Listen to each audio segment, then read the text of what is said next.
मंत्रिपदाच्या नावावर शिक्कामोर्तब झाल्याचं कळतंय। पहिल्या टप्प्यात 5 मंत्री शिंदे यांच्या गटातले शपथ घेणार आहेत अशी माहिती सूत्रांनी दिली आहे। तर अजित पवार यांच्या राष्ट्रवादी काँग्रेसमधल्या संभाव्य मंत्र्यांची नावं सुद्धा समोर आली आहेत। दोन्ही पक्षातील 10 मंत्री पद आणि गोपनीयतेची शपथ घेतील। एकनाथ शिंदे यांच्यासह एकूण 4 जण मंत्रिपदाची शपथ घेणार आहेत। महाराष्ट्रातून आलेल्या 5 नावांवर दिल्लीमध्ये एकमत झाल्याची सूत्रांची माहिती आहे। एकनाथ शिंदे, उदय सामंत, तानाजी सावंत, दीपक केसरकर, शंभूराज देसाई हे सगळे शिवसेनेचे नेते आहेत। राष्ट्रवादीतून अजित पवार, आदिती तटकरे, अनिल पाटील, धनंजय मुंडे आणि दिलीप वळसे पाटील या नावांचा समावेश असल्याचं कळतं। प्रशांत लीला रामदास आपले प्रतिनिधी आपल्यासोबत आहेत। प्रशांत, 5-5 जणांची नावं तर समोर आली आहेत, आणखीन काय काय चर्चा आहे दिल्लीत? आज साधारणतः सायंकाळी हे तीनही ज्येष्ठ नेते जे आहेत, एकनाथ शिंदे, देवेंद्र फडणवीस आणि अजित पवार, हे तीनही ज्येष्ठ नेते दिल्लीत दाखल होणार आहे। थोड्याच वेळात ते मुंबईतून निघतील अशा प्रकारची सूत्रांची माहिती आहे। पण ज्या परीनं गेल्या आज दिवसभर चर्चा सुरू आहे, या चर्चेच्या अंतिम याच्यात जर बघितलं आपण तर साधारणतः दोन्ही म्हणजे अजित पवारांचा जो राष्ट्रवादी काँग्रेस पक्ष आहे आणि शिवसेना शिंदे यांच्या नेतृत्वातील यांच्या दोन्ही पक्षाच्या वतीने जे मंत्रिपद शपथ घेऊ शकतात त्या संदर्भातली नावे पुढे आलेली आहे। ही सर्व सूत्रांची माहिती आहे। एकनाथ शिंदे आहे, उदय सामंत आहे, तानाजी सावंत आहे, दीपक केसरकर आहे, शंभूराज देसाई जी आहे हे शिवसेनेमधून शपथ घेतील अशी सूत्रांची माहिती आहे। अजित पवारांच्या राष्ट्रवादी काँग्रेस पक्षातून खुद्द अजित पवार, आदिती तटकरे, अनिल पाटील, धनंजय मुंडे, दिलीप वळसे पाटील जे पूर्व मंत्रिमंडळामध्ये मंत्री होते त्यांचा प्रामुख्याने आणि ज्यांचा परफॉर्मन्स चांगला होता अशाच मंत्र्यांना संधी मिळत असल्याची सध्या सूत्रांनी माहिती दिली। आणि महत्त्वाचं म्हणजे अनेक काही नवीन चेहरे या मंत्रिमंडळात असतील असं देखील सूत्रांनी प्रशांत, भाजपमधली नावं कधी समोर येतील? या संदर्भात देवेंद्र फडणवीस आणि त्यानंतर सोबत जर बघितलं भारतीय जनता पक्षाचे जे.पी. नड्डा आणि त्यानंतर अमित शहा यांची एक वेगळी बैठक होण्याची शक्यता आहे। आज ती रात्री उशिरा बैठक होईल आणि त्यानंतर या संदर्भात नावं पुढे येण्याची शक्यता व्यक्त केली जाते। दरम्यानच्या काळात राजनाथ सिंह यांचा मुंबई दौरा देखील निश्चित होण्याची शक्यता आहे आणि त्यानंतर होऊ शकते ही नावं पुढे येतील। पण सध्या घडीला या 2 जे मोठे पक्ष जे आहेत, जे महायुतीमधले पक्ष आहेत, त्यांची नावं पुढे आलेली आहे। प्रशांत, तुर्तास धन्यवाद या माहितीबद्दल। लोकसभा निवडणुकीत ज्या ट्रम्पेटमुळे शरद पवार यांच्या राष्ट्रवादीला साताऱ्यात पराभवाचा सामना करावा लागला होता, त्याच ट्रम्पेटनं विधानसभा निवडणुकीत सुद्धा पवार यांना जोरदार झटका दिलाय।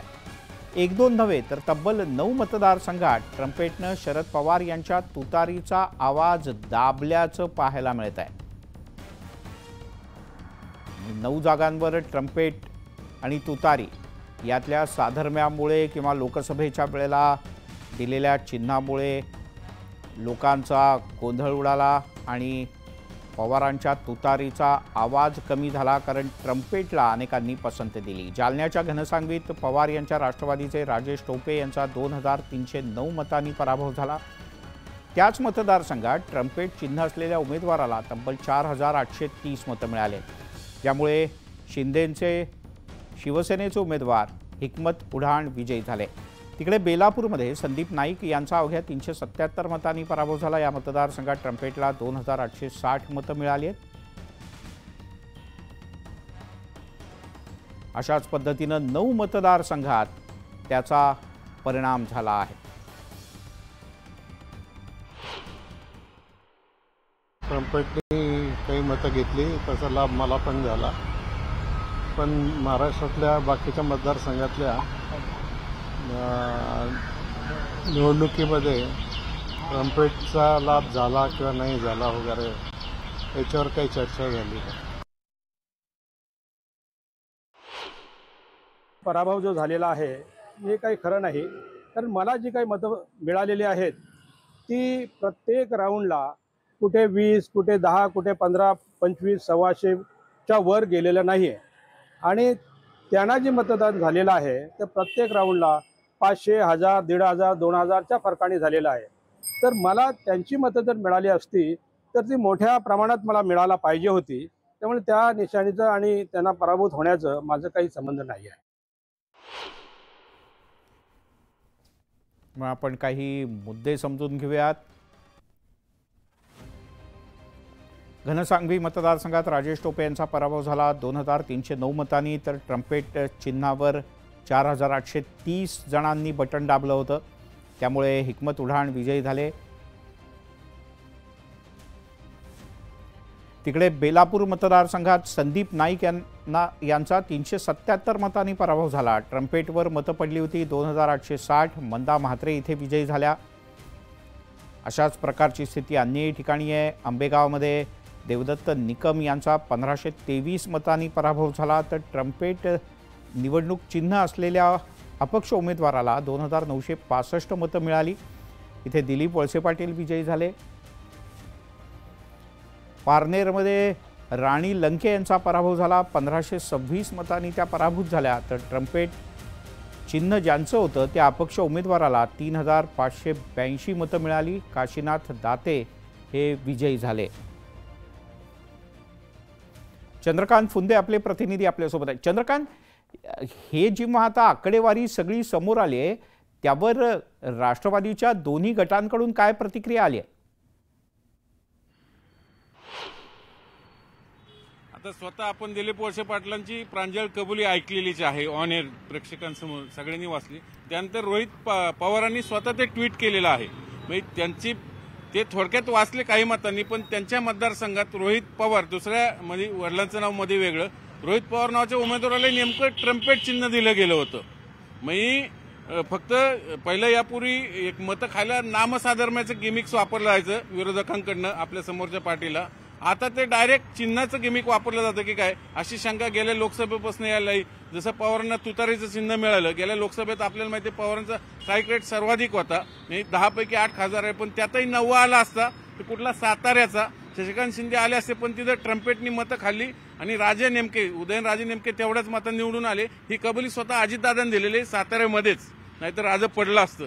म्हणजे थोडक्यात अजितदादाला जो फायदा ज्यावेळेस ते सांगितलं, आता दिलीप वळसे पाटलांनी सांगितले, आणि असे 8-9 आणि प्रमुख मतदारसंघ म्हणजे दिलीप वळसे पाटील तिकडे देवदत्त निकम निवडून आले असते, इकडे परांड्यातनं राहुल मोठे आले असते, घनसावंगी म्हणजे राजेश टोपे आपल्याला माहिती आहे जिथं हे सगळं आंदोलन पेटलं तेही अवघ्या 2500 मतांनी पराभूत झाले, आणि तिथं ट्रम्पेटला मिळाले 3000च्या आसपास। म्हणजे असे 9 मतदारसंघ आहेत ओळीने। म्हणजे आज जर ते ट्रम्पेट चिन्ह नसतं तर कदाचित शरद पवारांचे किमान 20 आमदार निवडून आले असते, आज फक्त 10 आहेत। हा बेसिक फरक आहे, आणि या विरोधात इलेक्शन कमिशनकडे पवार गटाने दाद मागितली, पण त्या इलेक्शन कमिशनने दाद दिली नाही, राज्यांनी दिली राज्य, पण केंद्रीय इलेक्शन कमिशन ती दाद दिली नाही, आणि त्याचाच फटका पवार गटाला बसलेला इथं पाहायला मिळेल।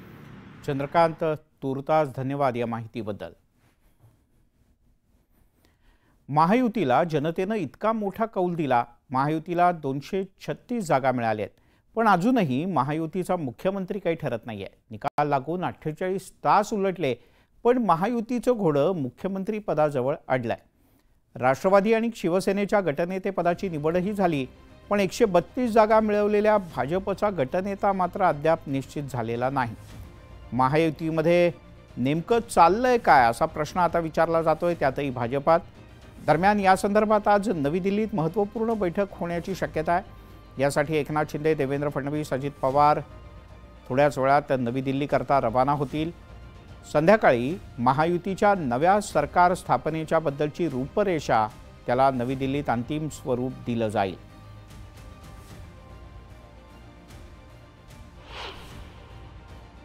ह्या निवडणुका माननीय मुख्यमंत्री एकनाथ शिंदे साहेब यांच्या नेतृत्वाखाली लढल्या गेल्या। एकनाथ शिंदे साहेब, त्यांच्यासोबत उपमुख्यमंत्री देवेंद्र फडणवीस, अजितदादा यांनी ह्या सर्व योजना लोकांपर्यंत पोहोचवण्याचं काम केलं। माननीय मुख्यमंत्री एकनाथ शिंदे साहेब यांचा पुढाकार त्याच्यामध्ये होता।